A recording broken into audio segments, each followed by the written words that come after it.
Ave Maria.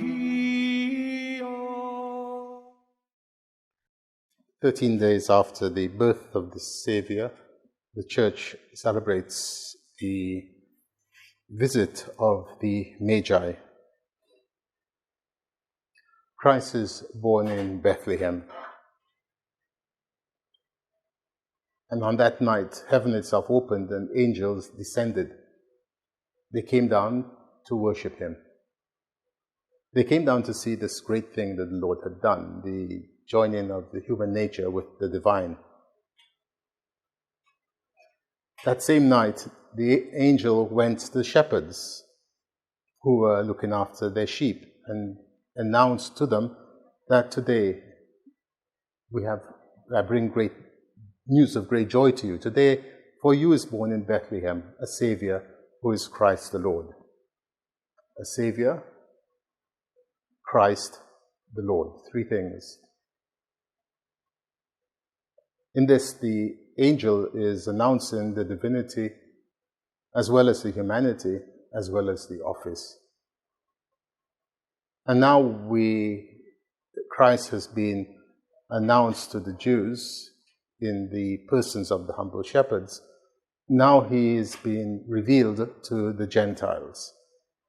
And so St. Matthew tells us that when Christ had been born in Bethlehem, when Jesus had been born in Bethlehem, it was during the reign of Herod the king. Herod, who was not Jewish, but rather a half-Jew, who behaved like a pagan, who had usurped the throne and who governed with terror.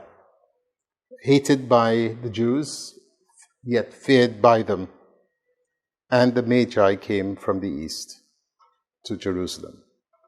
And they come with a question that's bound to trouble anyone.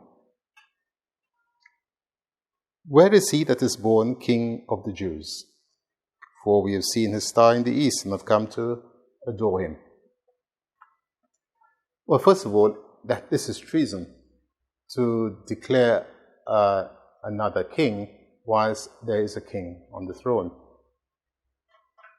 Yet when we consider the wise men, the Magi, we ponder on their wisdom. What do we see? First of all, we see men who are seeking for the truth, who are not going to be limited by the science of the day, but rather they are seeking for the truth wherever it can be found. And for them, it's seen in the signs of nature. What are these signs? They obviously have studied the skies. They are obviously aware of the movement of the stars, of the constellations. They are aware of the weather. And when this strange sign appears, because it is a star of such a magnitude that they recognize it for what it is, an act of God. It's something out of the ordinary. They also are aware, no doubt, of the prophecies of their own wise men. Balaam, for instance, was a Babylonian. He was the one who made the prophecy about the star rising out of Judah. And they obviously would have been aware of this, just as we find the Romans were aware of similar prophecies, such as the beating of the swords into plowshares. That also is a prophecy made by a Roman poet. So God reveals himself to the whole human race in various ways, yet all of it leads to Christ, who is the truth. And so what did they do? They were wise men. They decided to follow the star. They forgot everything that they had, and perhaps the people of their cities would have thought them mad. You are following a star, you don't know where it's leading you, you don't know where you're going, you don't know what you'll find, you don't even know if you'll survive and come back. But then Abraham had a similar call. Leave your father's house and come, follow me. Abraham did exactly that. The amazing thing is that his wife came with him, and so did his nephew. But the rest of his family, no doubt, thought he was a madman. At 75, you're just leaving everything and going. But God had called him, and so he left. And so likewise, the wise men left everything. The difficulty of the journey, they didn't even consider an obstacle to their following the star. So great was the compulsion, so great was their conviction, above all their faith. They knew that this star was the finger of God beckoning them, and they left. Their journey was not a short one, that much we know, because when Herod had told them, had found out from them when they saw the star, that indicated at least the birth of the child. And the fact that Herod would later go and slaughter the innocents, all the children less than 2 years, indicates their journey must have been a long one, a tedious one built on faith. But follow the star they did until they arrived in Judea. And then the star disappeared. We know it disappeared because it told when it reappeared. So the star disappearing, they fall back to their human resources. Even though God has been guiding them, and God is always in the equation, nonetheless, He does leave us free for our human speculations and using our created initiative. And so they naturally go to Jerusalem. That is obviously, since He's a king of the Jews, then evidently the capital would be the place, humanly speaking, where you'd expect to find Him. And when they went and entered into the city, asking, where is He that's born the King of the Jews? Herod is troubled, and all Jerusalem with him, because they know that Herod will certainly not take this sitting down. Herod knows that he is not the legitimate king. He knows that the Jews hate him, and he only holds power because of his connections with the emperor. And so he is troubled, he is disturbed.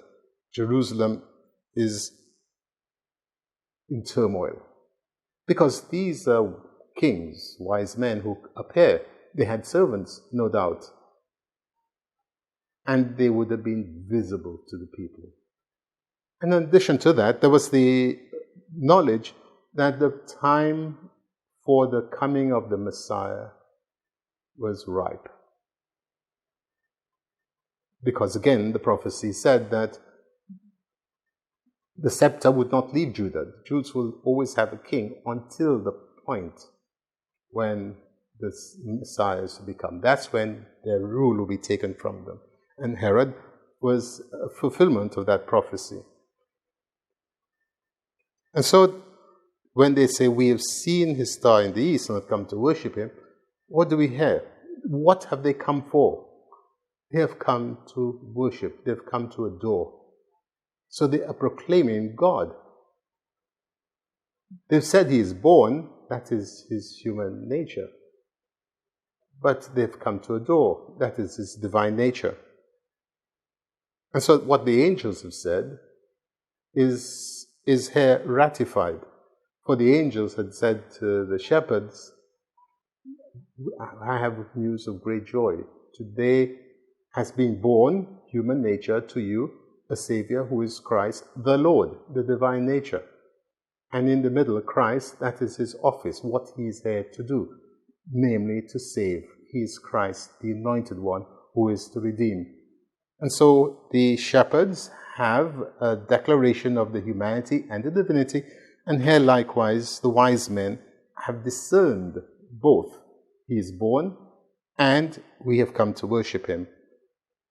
And we're told Herod then gathered together all the chief priests and the scribes of the people, and inquired of them where the Christ was to be born.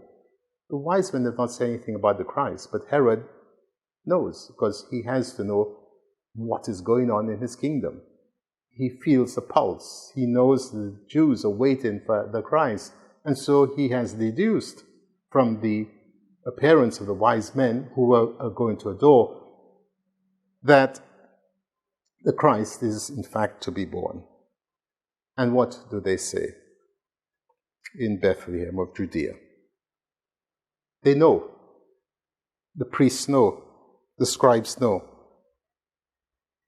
They are the ones who legitimately and validly interpret the scriptures.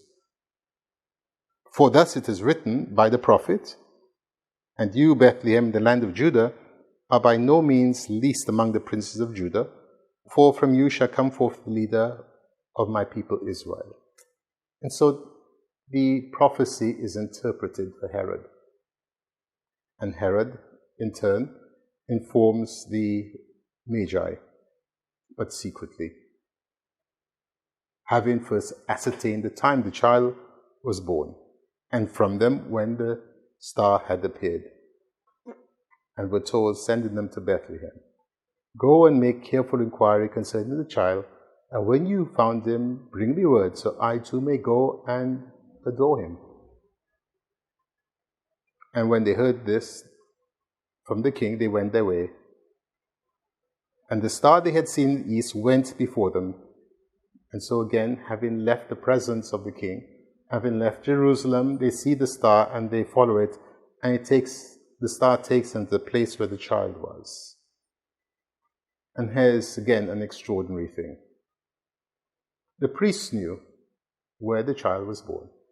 The scribes were able to interpret the prophecies.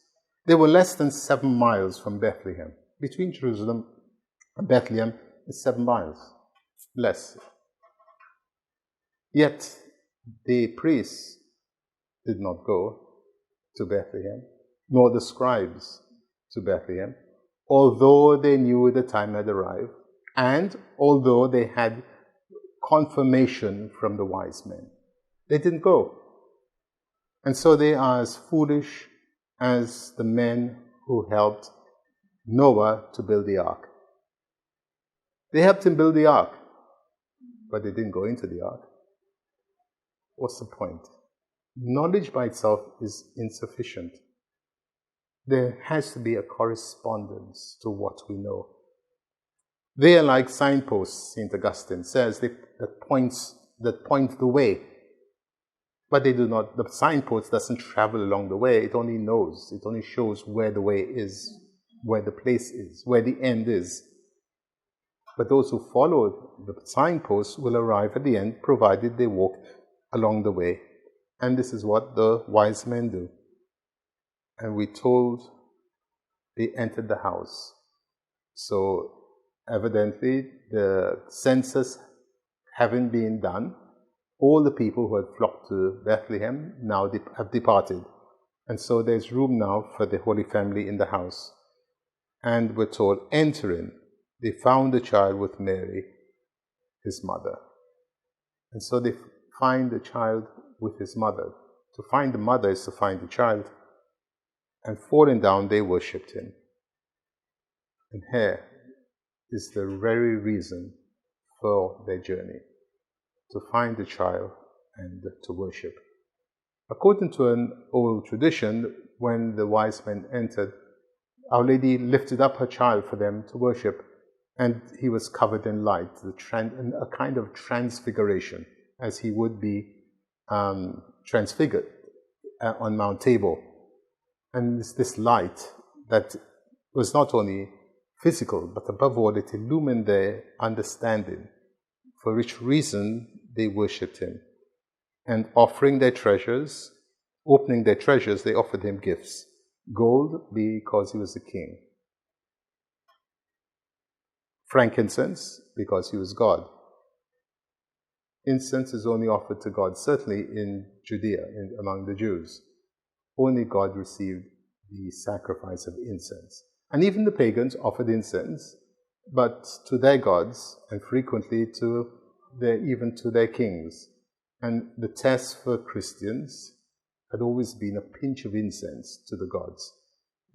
For refusing to do this, the church has many martyrs. But here the wise men offer the incense to the God whom they had found. And yet they also acknowledge his mortality. for they gave him the burial herbs, myrrh, used for the burial, because they knew that though he was a king, the Lord of Lords, and though he was God, nonetheless he would die because he was mortal. And we're told their faith is such that God can speak to them not only by signs in nature, but also in dreams. And having received the message in a dream not to go back to Herod, they went back to their own home by a different route. And necessarily it is so. To encounter Christ means to return, but by a different route. The route is, in fact, Christ himself, who is the way, who gives us the truth and life. In the name of the Father, the Son, and the Holy Spirit. Santa Maria.